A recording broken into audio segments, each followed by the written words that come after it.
teman-teman. Kali ini saya akan memberikan beberapa review singkat mengenai IPO, DRMA, OBMD, IPP, dan NASI. Ya.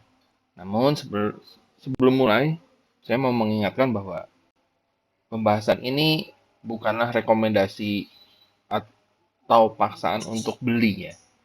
Jadi setiap kali teman-teman di sini memutuskan ikutan IPO yang saya bahas di sini itu adalah menjadi tanggung jawab dari teman-teman sendiri, baik itu profit, baik itu loss. Ya, jadi pembahasan di sini sifatnya adalah disclaimer on. Ya, ini hanya seperti biasa analisa yang simple dari saya yang biasanya saya selalu lakuin gitu ya. Dan biasa dari situ saya bisa ngerekomendasiin ini layak dibeli, layak diikutin atau enggak. Tapi sisanya balik lagi ke teman-teman masing-masing. Oke, yang pertama adalah Dharma Polymetal atau kode sahamnya DRMA. Masa penawaran awal 19 sampai 30 November, book buildingnya poolingnya di 9 sampai 15 Desember. Ini listing di tanggal 17 Desember. Nah, untuk Dharma Polymetal ini dia bergerak di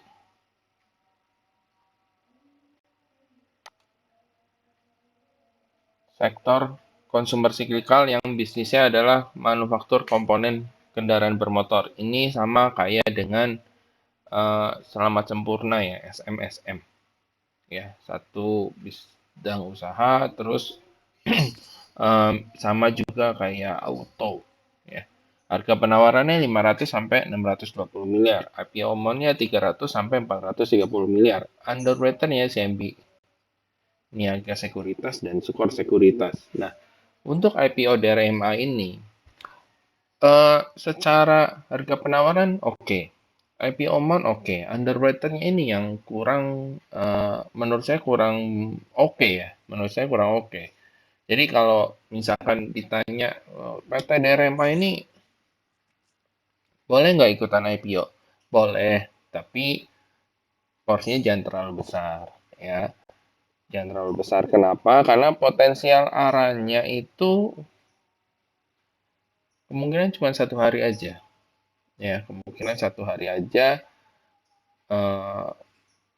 Ya kalau bisa sih ikutan yang lain. Cuman ya kita lihat ya, yang lain ini tanggal masa poolingnya itu sama masa listingnya itu di tanggal berapa.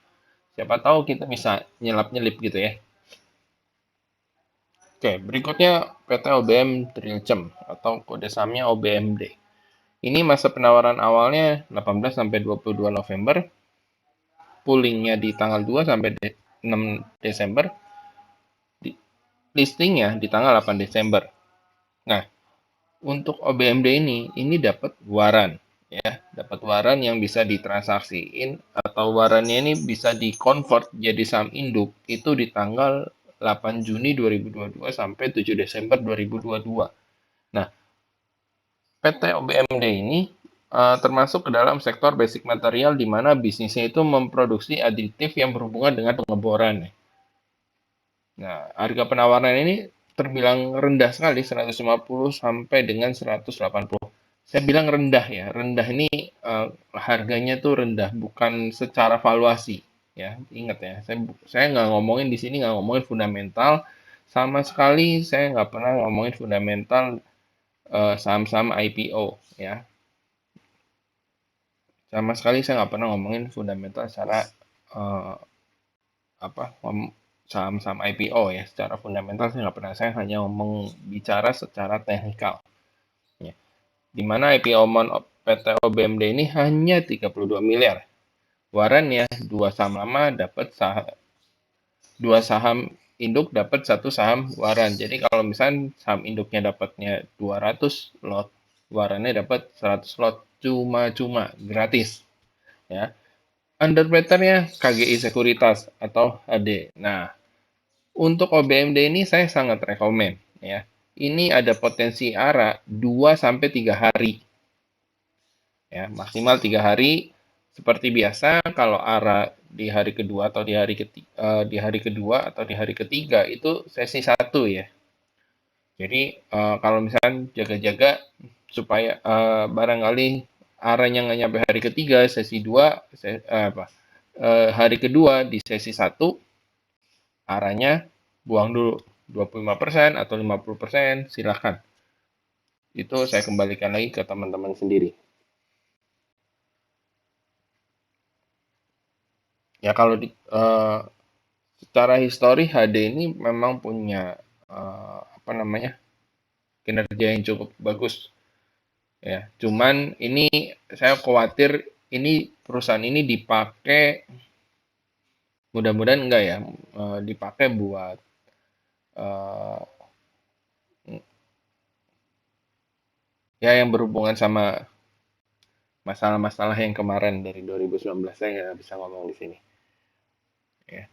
Jadi bisa, cuman saran saya hari kedua atau hari ketiga itu dilepas saja.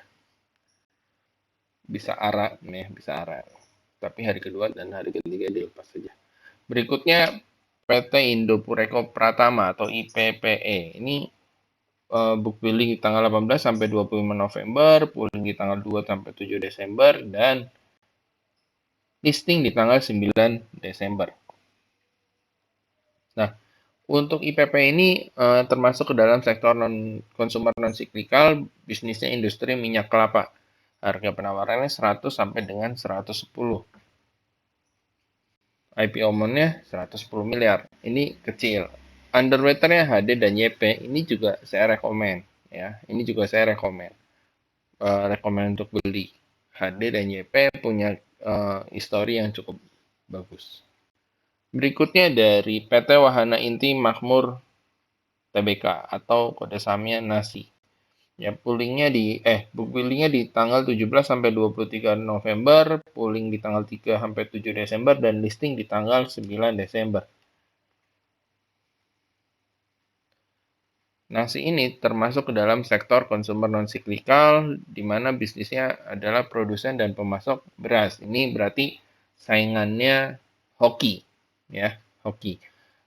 Harga penawaran 140 sampai dengan 160, IPO amount-nya 32 miliar, underwater-nya AI. Nah, ini AI juga punya histori yang bagus juga buat underwater, tetapi ya ini kadang hari kedua atau hari ketiga dia udah mulai buang. Jadi arahnya potensinya 2 sampai 3 hari. Nah, kalau dari 4 IPO ini, rekomendasi saya untuk ikutan ya. Untuk ikutan IPO ini yang pertama adalah OBMD. Porsinya wajib paling banyak. Bukan wajib, disarankan paling banyak ya. Kedua, itu ada dari nasi. Ya, ada dari nasi. Ketiga itu dari IPPE.